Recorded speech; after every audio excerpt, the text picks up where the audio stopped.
Most people think a higher household income should solve the problem. 2 salaries instead of 1, 2 careers instead of 1. 2 checks coming into the same account every month. On paper, it sounds like security, it sounds like margin, it sounds like what every sensible middle-class family should want. I understand why people believe it. If 1 income can support a household, then surely 2 incomes should do more than support it. Surely 2 incomes should create room for savings, room for investing, room for vacations, room for breathing, room for a little dignity after the bills are paid. And yet, I have watched a great many households earn what should have been enough money only to find themselves more fragile than their parents were on 1 income. That is one of the most important financial lies in modern life. The second income was sold as liberation. Very often it became obligation. That is the real subject here. Not whether 2 incomes are morally good or bad. Not whether both partners should work. Not whether ambition is admirable. All of that is secondary. The primary question is much colder. What did the second income actually do to the structure of the family balance sheet? That is the question most people never ask. They look at the gross number and feel reassurance. They see the combined household income and think, we should be fine. Then they wake up and discover that if the car breaks, the whole month shivers. If one person gets sick, the budget starts bleeding. If a child needs more attention, the entire system feels like it is being held together with wire. This is the quiet horror of the modern middle class. People making what once would have looked like good money feel permanently 1 bad week away from financial embarrassment. And the worst part is that they often blame themselves. They think they failed at personal finance. Very often they are standing inside a structural trap. The source document you gave me makes exactly that case. It describes a 2-income household earning $133,000 a year, comfortably inside the top quarter of American households, and yet still feeling paycheck to paycheck, thinly saved, overworked, and fragile. It then connects that feeling to what Elizabeth Warren called the 2-income trap, where the second income does not create safety so much as become absorbed into a more expensive baseline life. Fay file site Fay turn 98 file 0 Fay, that is the right frame. The public keeps talking about spending as though it were mostly a matter of discipline and character. Character matters, discipline matters, but structure matters too. If the structure changes around you, then the meaning of the same salary changes with it. A man earning $100,000 in one environment is not living the same economic life as a man earning $100,000 in another. That should be obvious, yet people keep pretending salary is a complete statement. It is not. Salary is only one side of the ledger. Cost structures decide the rest. And the cost structure of the modern family changed in ways most people still do not fully understand. Let me say it plainly. The trap is not that both spouses work. The trap is that once both spouses work, the fixed costs of the household often rise until both incomes are no longer a source of strength. They become the minimum required to hold the life together. That is the difference between flexibility and fragility. A flexible household can lose one stream and still remain standing. A fragile household cannot. The modern 2-income household often looks stronger from the outside and is weaker underneath. That is what people need to understand. And if they understand it, a great deal of confusion suddenly stops being mysterious. They stop asking, why do we make this much and still feel broke? They begin asking the better question, what did we build around the second income? Now, to understand this properly, you have to go backward before you can go forward. You have to understand what the second income originally represented, because at first, the second income was not the engine, it was the reserve. That is the important distinction. The source text goes back to 1970 and makes this contrast very clearly.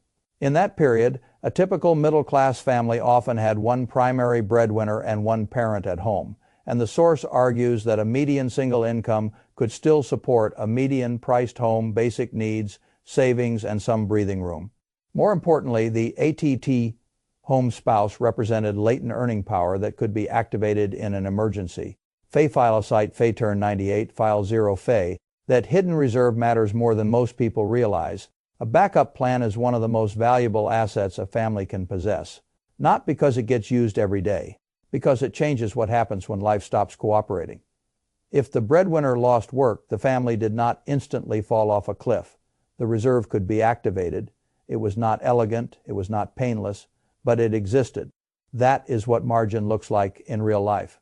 Margin is not just money in an account. Margin is the number of ways a system can absorb shock without collapsing. That 1-income household had margin in more than one form. Its housing burden was often lower relative to income. Its childcare burden was lower because one parent was home. Its household labor costs were lower because more of that labor happened inside the family rather than being purchased outside. And the second adult in the house remained, economically speaking, an undeployed resource that matters enormously. The modern family, by contrast, often starts the game with its reserves already committed. That is the whole trap in one sentence. The emergency plan became the operating plan, and the moment you do that, one of the most valuable protections a household can have disappears. The source text makes this point directly too. It says that today, in a world where two-income households are common, both incomes are often already fully committed to the monthly cost structure. That means the old backup plan has already been spent just to keep baseline expenses going.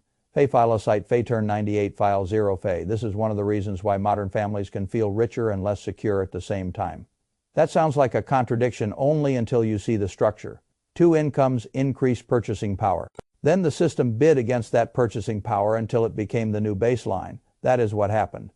The second income did not sit there politely waiting to become wealth. It got competed away. First in housing, then in schools, then in childcare, then in commuting, then in convenience spending created by two exhausted adults trying to keep the machine running. The public likes to pretend this is mostly about bad choices. Some of it is, a lot of it is an arms race. And in an arms race, even the winners often end up more vulnerable than before. Housing is where this becomes easiest to understand. When two-income households became common, the amount families could bid for the same house naturally rose. That was inevitable. A house that once had to be financed from one income could now be financed from two. What happens when more money chases the same desirable neighborhoods? Prices rise, of course they do. No lectures required. This is arithmetic behaving normally. The source document makes that point with force. It says that when two incomes became the new norm, the price of desirable housing in good school districts was bid up accordingly, turning educational opportunity into a housing cost arms race. Families used two incomes to chase the same fixed stock of good neighborhoods, and the result was higher fixed housing costs, not broad new security. Fay Felicite Fay turn 98 file 0 Fay, that is exactly the kind of systemic problem most people experience without naming. They think they chose the expensive house in some sense. Yes. In another sense, the market structure forced the choice set upward. If the school district matters, and if the school district is embedded in the housing market, then the family is not really buying a house only. It is buying admission.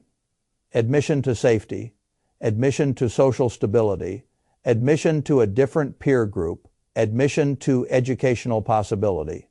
That is a very powerful thing to bid on. And when millions of households bid using two incomes, prices absorb the second income quickly. This is why a family can double its earning power and still feel like it got nowhere, because the benchmark moved, not just the salary. That is a brutal feature of middle-class life. The world keeps moving the benchmark at the same time you are trying to climb. Now, let us get more concrete, because one of the strongest sections of the source is where it follows the second income dollar by dollar and shows how little of it may truly remain once the whole system is honestly counted.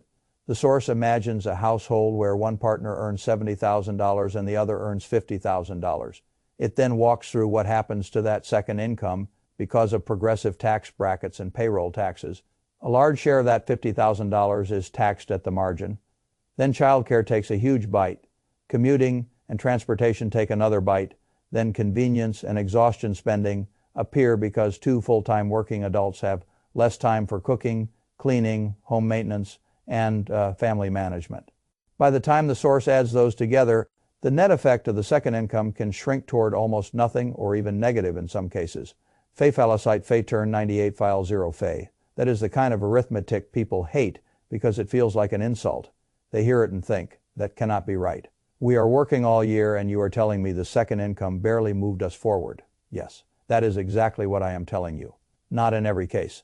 In enough cases to matter, and it matters because people make commitments based on the gross number, not the net structural value. That is, the hidden poison. The house is bought based on the combined income, the cars are leased based on the combined income, the school district is selected based on the combined income.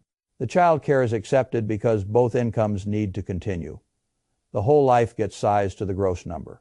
Then the household discovers that the second income is doing much less than they emotionally assumed it was doing.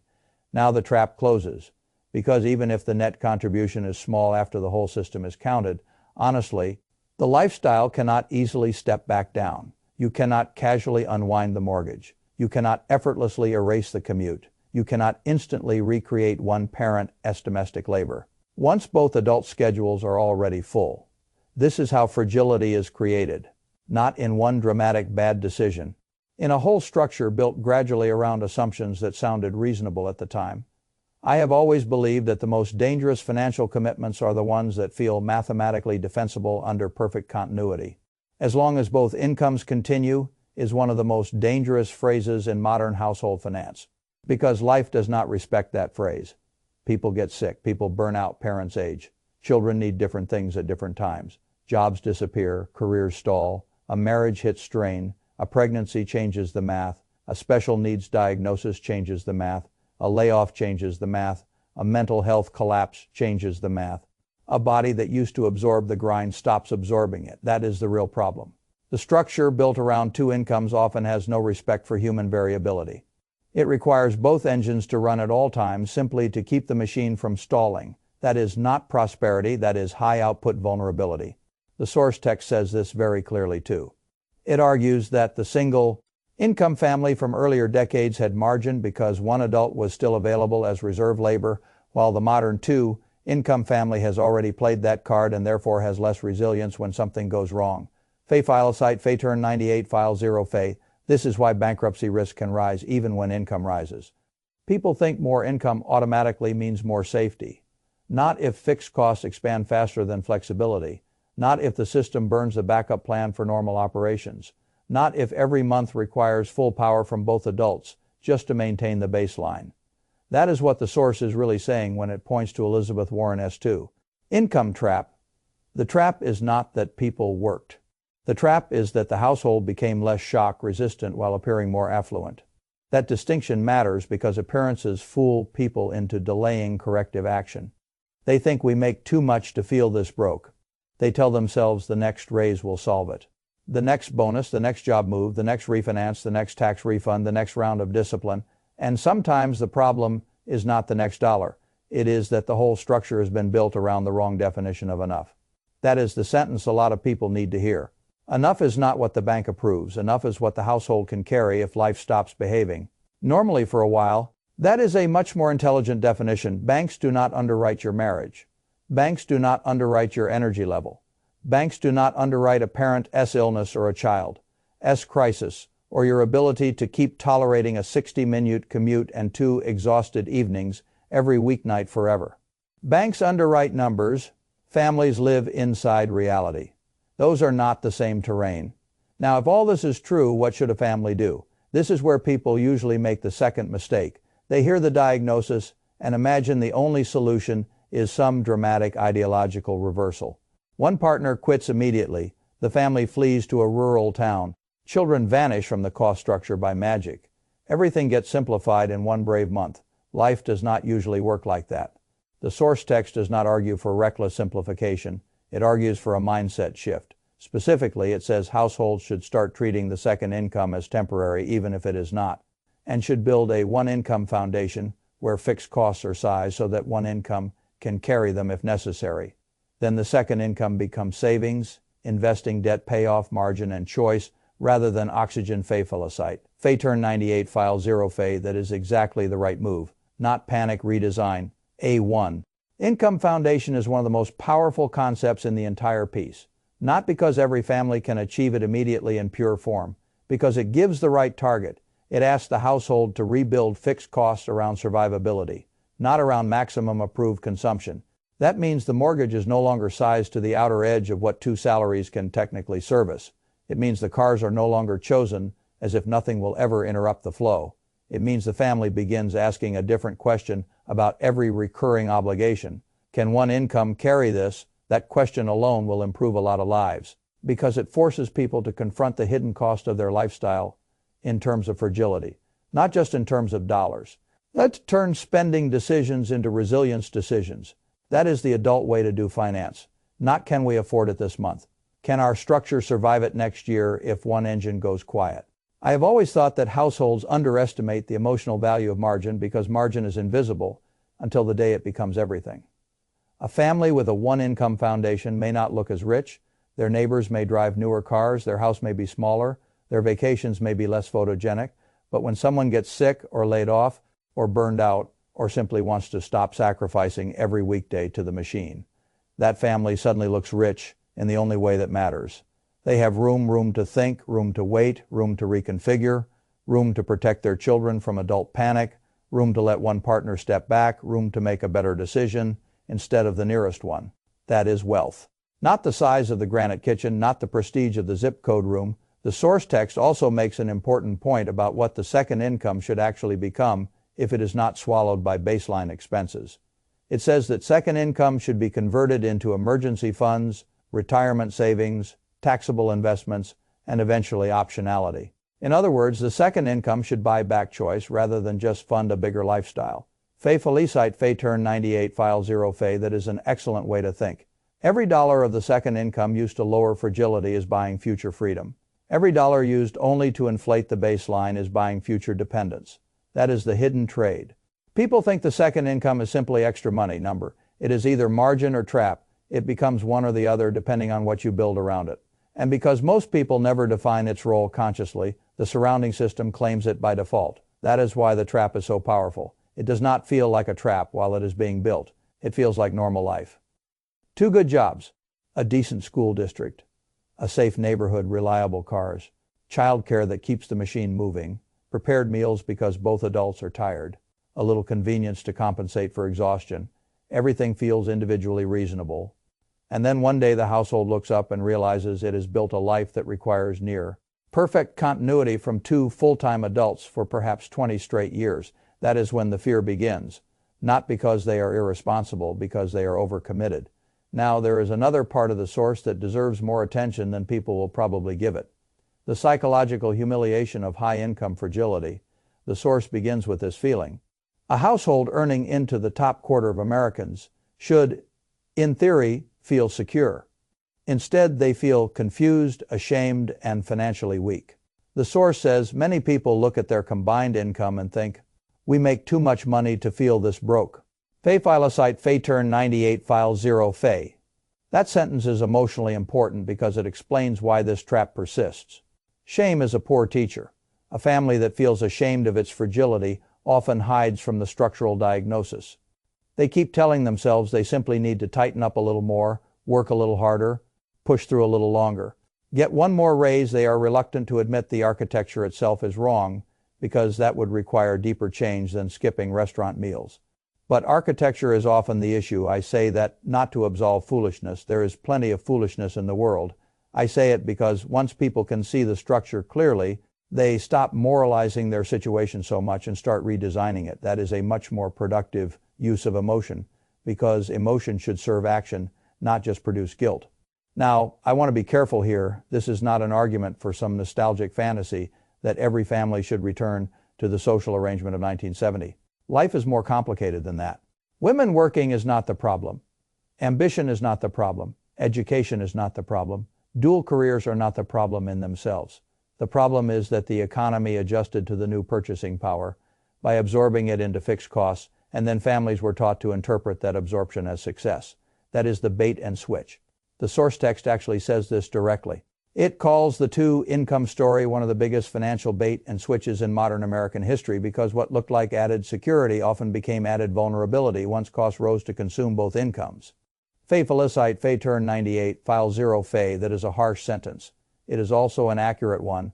When everybody escalates, nobody necessarily wins. The bidding war for housing, the hidden tuition of school districts, the rise of childcare as a central middle-class expense, healthcare costs, college anxiety, transportation costs, all of these swallow the second income and then politely ask for more. That is why the family making good money can still feel like it is drowning. Not because arithmetic stopped working, because the game board changed, and when the board changes, old assumptions become expensive. This is why I tell people not to think only in terms of income goals. Think in terms of fragility budgets. How much of your monthly life must be paid, no matter what? How many separate things must continue going right for your structure to remain comfortable? How much of your peace depends on both adults remaining fully deployed, fully healthy, fully employed, and permanently willing to keep the machine running at its current intensity? Those are much better questions than how high can we push our lifestyle, Because when people ask better questions, they buy different houses. They choose different neighborhoods. They keep the older car longer. They tolerate less prestige in exchange for more optionality. They stop assuming every raise deserves a corresponding rise in obligations. They preserve the second income as reserve, then as investment, then as freedom. That is how the trap is reversed. Now, this is where some people object and say that making these sacrifices means falling behind socially. Yes, very often it does. That is part of the price. A family building on a one-income foundation may look less impressive than a family that fully deploys both incomes into visible consumption. That is fine. I have never known social comparison to be a good allocator of capital. Social comparison is the enemy of durability. It tells people to buy evidence of success rather than build the substance of it. The public loves visible prosperity because visible prosperity is easy to compare. True financial resilience is much quieter. You cannot see a strong emergency fund from the sidewalk. You cannot see low household fragility at a stoplight. You cannot see margin in the school pickup line. But the family who has those things is living in a different universe from the family whose whole life depends on next month arriving exactly on schedule. That is the universe people should want, not because it is glamorous, because it is humane. The source text ends with this same kind of insight. It says the families who truly thrive are not necessarily the ones who earn the most, but the ones who preserve flexibility, refuse to let expenses consume everything, and keep the backup plan in reserve rather than spending it just to keep up. Fay Felicite Fay Turn 98 File 0 Fay. That is the whole lesson. Not earn less, not dream smaller, not reject ambition, preserve flexibility. That is what modern household finance should revolve around, because once flexibility is gone, every problem gets more expensive. A car repair becomes a crisis. A job loss becomes a disaster. A health event becomes a financial wound. A parent's illness becomes impossible to respond to cleanly. A child's changing needs become a source of panic instead of adjustment. This is why I say the trap is not really about income. It is about the disappearance of options. And options, much more than salary, are what make a family feel secure.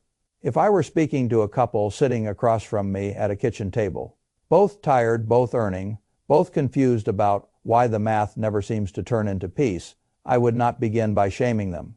I would begin by asking 3 questions. First, what part of your fixed monthly life truly requires 2 incomes, and what part only requires the belief that 2 incomes will continue forever? Second, if one of you had to step back for a year, what would actually break? Third, if the second income were treated not as spending power but as reserve and investment, how different would your life feel 5 years from now? Those are the questions that start rebuilding a structure, and structure is what matters. Not because budgeting is unimportant, because budgeting alone cannot solve a machine that was built around the wrong assumptions. This is also why I say a family cannot simply earn its way out of a trap it has not yet recognized. That line from the source is exactly right.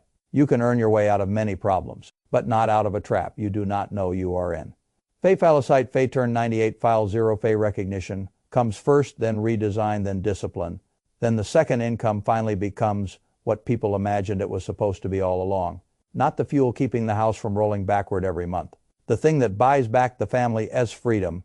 That is what the second income should have been from the beginning: reserve margin, investment, optionality. Not permission to bid harder against every other stressed family for a more expensive version of the same fragile life. Once people see that clearly, a lot of the fog disappears. They stop asking, why do we make too much to feel this broke? They start asking the better question. How do we stop spending both engines just to stand still? That is a much harder question. It is also the only one worth asking if what you want is not the appearance of prosperity, but the substance of it. Because prosperity is not the house you can barely carry. Prosperity is the life that does not collapse the moment one paycheck goes quiet. That is the standard. And once you adopt that standard, a lot of the modern American dream begins to look less like a dream and more like an invoice at that point. You finally have a chance to choose differently, and choosing differently, quietly and consistently, is usually how real financial dignity begins.